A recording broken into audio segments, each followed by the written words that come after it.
News Only 24. News Only 24.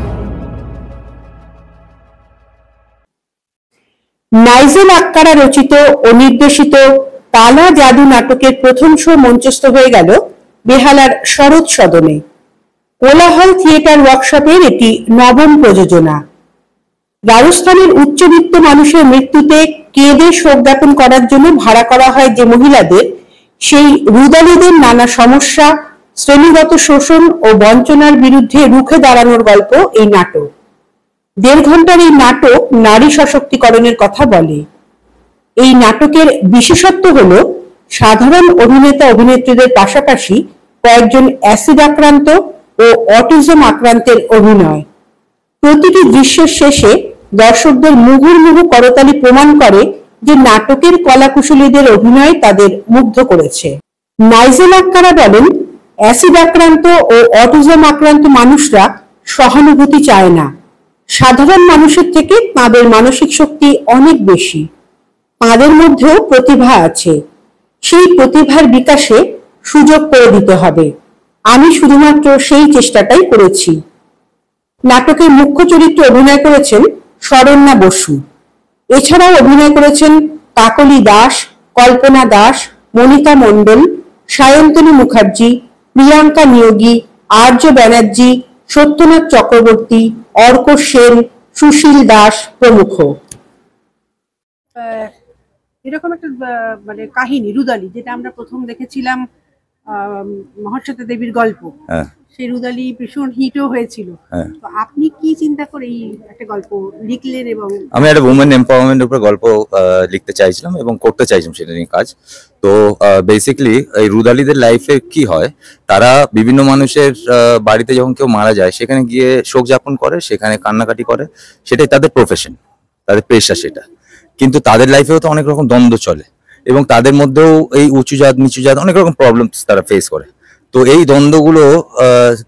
দ্বন্দ্বগুলোর যে দুঃখটা বা দ্বন্দ্বগুলোর যে প্রতিবাদটা তারা কিভাবে করে সেটা নিয়েই মানে ভাবতে ভাবতে এটা লেখা। আচ্ছা, আর এখানে দেখছিলাম যে পিতৃতান্ত্রিক সমাজ এবং তাদের সমাজে নারীর যে অবস্থান, সেটা তো এইগুলো খুবই প্রিভেলিং রিচুয়ালস, যেটা রাজস্থানে চলে আসছে, অনেক নর্থ ইন্ডিয়ায় আমরা দেখতে পাই খুব।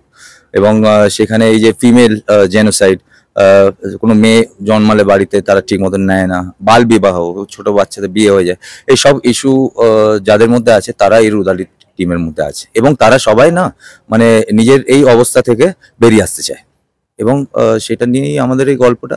আমি ভাবি প্রত্যেকটা নারীর মধ্যে না একটা নারী শক্তি, একটা দুর্গা, একটা এরকম একটা এনার্জি লুকিয়ে আছে। এই এনার্জিটাকে শুধুমাত্র তারা বার করতে পারে না এবং সেই বার করার সুযোগটা হয়তো হয় না বা সাহসটা হয় না।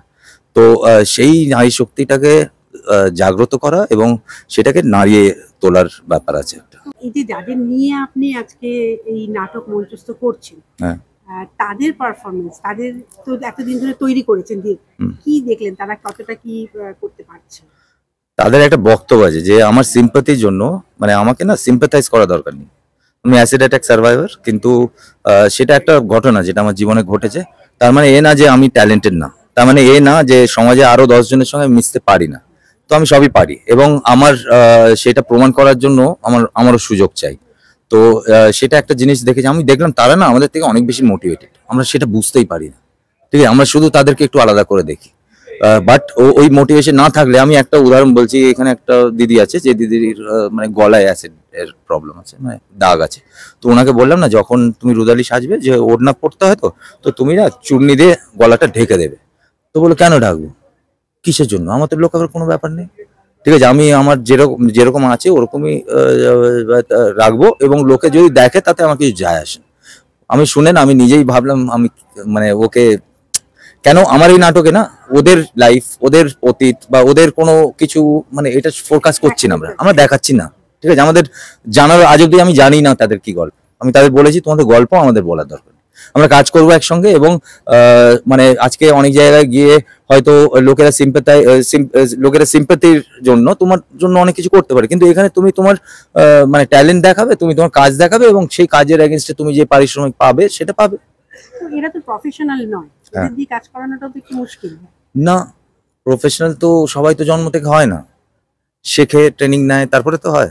তো এরাও অনেকদিন ধরে ট্রেন করছে, অনেকদিন ধরে নিজেকে তৈরি করছে এবং ওরা ভালোবেসে করছে। এবং ওটা করতে মানে ওদের যে সংস্থা থেকে যোগাযোগ করে তাদেরকে নিয়েছিলাম, অলোক ফাউন্ডেশন, তো তাদের লোকজনকে আজকে আমরা ডেকেছি, ঠিক আছে।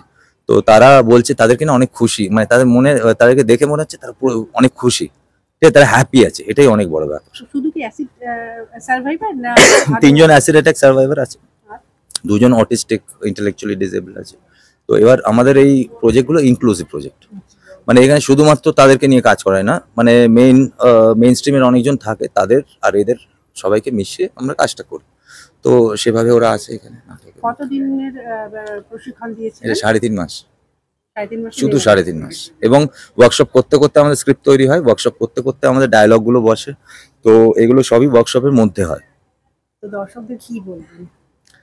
বলবো যে নাটক আমাদের দেখতে হবে, ঠিক আছে। নাটকের অডিয়েন্স তো কমে যাচ্ছে প্রচুর, কিন্তু মানে আমার এই নাটককে বা এই কাজ যেগুলো করি সেগুলোকে অডিয়েন্স খুব ভালোভাবে লাইক অ্যাকসেপ্ট করে এবং প্রচুর অডিয়েন্স আসে আর কি। এবং তাদের ভালোবাসা পেয়েছি বলে এই কাজগুলো করতে পারছি আমরা, আরও আমরা করতে চাই। তো এভাবেই পাশে থাকুন। নমস্কার, আমি শরণ্যা বসু এবং কোলাহল থিয়েটার ওয়ার্কশপের নবম প্রযোজনায়, যেটা হচ্ছে কালা জাদু, আমি গৌরী চরিত্রে অভিনয় করছি। এই যে চরিত্রটা গৌরী, এটার ব্যাপারে আমি সবটা বলবো না, কারণ আপনারা আসুন, দেখুন, তাহলে খুব ভালো করে বুঝতে পারবেন। এই চরিত্রটা আমাদের স্যার, মানে যিনি ডিরেকশন দিয়েছেন, শ্রী নাইজেল আক্কারা স্যার, উনি অনেক কষ্ট করে, অনেক ভেবে চিনতে প্রত্যেকটা চরিত্র বানিয়েছেন এবং তাদের যে ক্যারেক্টারিস্টিক্স, কোয়ালিটি, পার্সোনালিটি সব কিছু উনি দিয়েছেন। উনি এই যে আমি বলবো, এই যে নাটকটা করার জন্য যে ট্রেনিংটা, যেটা ওয়ার্কশপ উনি করিয়েছেন, এটা প্রায় 3.5-4 মাস ধরে চলছে এবং উনি অনেক আস্তে আস্তে ধরে ধরে প্রত্যেকটা জিনিস আমাদেরকে বুঝিয়েছেন। সত্যি বলতে গেলে এইভাবে কোনোদিন কোনো স্যার বা কোনো টিচারই এইভাবে কাউকে এত নিখুঁতভাবে কোনো নাটক বোঝাতে পারে, সেটা আমি সত্যি জানতাম না। এটা একটা খুব বড় অপরচুনিটি যে এই নাটকে অভিনয় করতে পারছি এবং এই নাটকের দরুন অনেক জিনিসপত্র শিখতে পেরেছি, অনেক নতুন জিনিস জানতে পেরেছি। স্টেজটাকে একটা একেবারে নতুনভাবে আলাপ হয়েছে স্টেজের সাথে, লাইট, সাউন্ড, এভরিথিং। এটা সবটাই very big thanks to sir, কোলাহল থিয়েটার ওয়ার্কশপ এই অপরচুনিটিটা দেওয়ার জন্য। আর বাকি বলতে গেলে গৌরী হচ্ছে এমন একটা চরিত্র যে হচ্ছে 17-18 বছরের একটা মেয়ে, যার খুব তাড়াতাড়ি 18 বছর বয়সে বিয়ে হয়ে যাচ্ছে, কিন্তু তার স্বামীও মারা যায়। তারপর থেকে ওর যে যাত্রাটা শুরু হয়, যে ও জীবনে কিভাবে বাঁচবে, কাকে ধরে আঁকড়ে বাঁচবে, এইটা জানতে গেলে কিন্তু দেখতে হবে কালা জাদু। কারণ এই যে বাকি রুদালিদের গল্প, তার সাথে তার কিভাবে আলাপ হলো, কিভাবে বাকি সব কিছু তার জীবনে যে কী ঘটতে চলেছে রুদালিদের সাথে আলাপ হওয়ার পরে, সে সবটাই হচ্ছে ভীষণ মজার, অনেক সাসপেন্স আছে, থ্রিলার আছে। তো সেটা জানার জন্য কালা জাদুর নাটক কিন্তু ডেফিনেটলি দেখতে হবে আপনাদের। এটা হচ্ছে আমার প্রথম নাটক।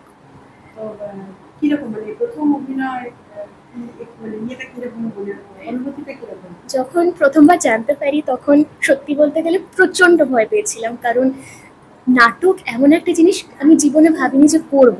তারপরে হঠাৎ যখন স্যার এই অপরচুনিটিটা দেন, তখন বুঝতে পারিনি যে কিভাবে করব, কিন্তু স্যার এত সুন্দর করে আমাদেরকে শিখিয়েছেন, বুঝিয়েছেন একটা চরিত্র যে কিভাবে ভাবতে হয়, কিভাবে বুঝতে হয়, চরিত্রের মনের ভেতর অব্দি গিয়ে একটা পার্সোনালিটি কী করে স্টাডি করতে হয়, সেটা নাটকের দরুন একটা চরিত্র করতে গিয়ে আমি বুঝেছি এবং সেটা বুঝিয়েছেন আমাদের স্যার। তো এটা সত্যি যেটা আমি বলছি যে নাটকটা করছি, সেটা কিন্তু একটা বিশাল বড় এক্সপিরিয়েন্স। কারণ এই নাটকটার জন্য আমি নাটকটা করতে পারছি, কিন্তু তার সাথে আমার ডেইলি লাইফেও আমি এত কিছু শিখতে পেরেছি, এত কিছু জানতে পেরেছি এবং এটাই ইচ্ছা আছে যে পরবর্তীকালে আরও অনেক জিনিস জানতে পারবো, শিখতে পারবো স্যারের থেকে। হ্যাঁ, আমি কলেজ সেকেন্ড ইয়ার করছি। আমি NSHM এ মাল্টিমিডিয়া অ্যানিমেশন গ্রাফিক ডিজাইন নিয়ে এখন কোর্স করছি, ডিগ্রি কোর্স।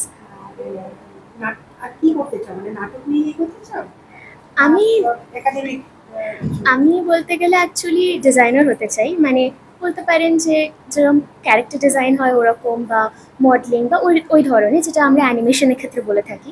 তার সাথে আমি অনেক বছর ধরে নাচও শিখি, আমি ওড়িশি প্র্যাকটিশনার। তো সবটাই একসাথে করি। বলতে গেলে এই পুরো আর্ট ফর্মটাকে খুব ভালো করে জানতে চাই এবং আমার এটাই ইচ্ছে যে সারা জীবন আমি আর্ট ফর্মটার সাথে, এই যে শব্দটা আর্ট, এটার সাথে সারা জীবন যুক্ত থাকতে পারি।